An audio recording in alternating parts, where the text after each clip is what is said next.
سرحوا جان محمد طائبة سل يا ربي وسلم بعدد سرحوا جان محمد طائبة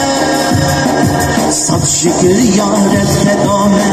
رسول من پایمی دین اسلام کر قبول امر کندی بیش رب العالمین دور نکی میسر یا نبی امین ناف کسی سر عرض و اسمانا تمام کس نبو پیشتر شوی خودی مقام ام بخاطر نابوی چی بولتم عرض و اسمان روش عالم غیب و شب